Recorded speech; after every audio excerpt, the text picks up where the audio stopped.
Very good to meet you. Nice to meet you too. And thanks for not lighting this place on fire. You're welcome.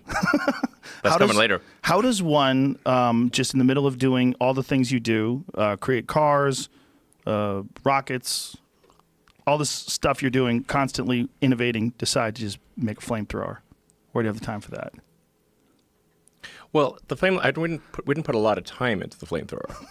This was an off-the-cuff thing, and so I have sort of like, it's sort of a hobby company called The Boring Company, which started out as a joke, and we decided to make it real, and dig a tunnel under LA, and then other people asked us to dig tunnels, and so we said yes in a few cases.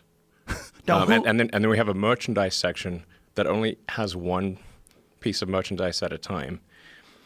And we started off with a cap, and there was only one thing it was just boringcompany.com/cap or hat. That's it. And then we sold the hats, limited edition. It just said The Boring Company. And then I'm a big fan of Spaceballs, the movie. And in Spaceballs, yogurt goes through the merchandising section, and they have a flamethrower in the merchandising section of Spaceballs. And the kids love that one. That's the line. When he pulls out the flamethrower, it's like, we should do a flamethrower. So we... Does anybody tell you no? Does anybody go, Elon,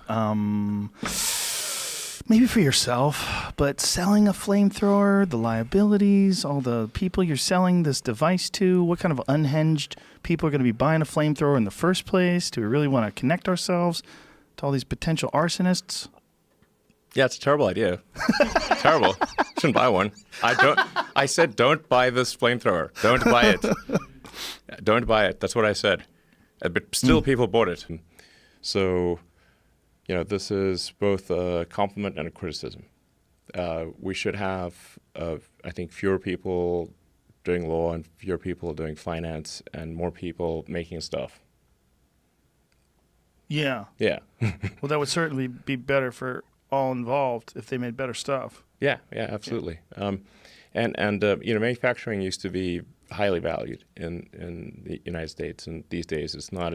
It's often looked down upon, which I think is wrong. Yeah. There's nothing I can do to stop them. If you build it, they will come. I said, don't buy it. It's a bad idea. How many did you make? It's dangerous. It's wrong. Don't buy it. And still, people bought it. I just couldn't stop them. How many did you make? 20,000. And they're all gone. In 4 days. But it sold out in 4 days.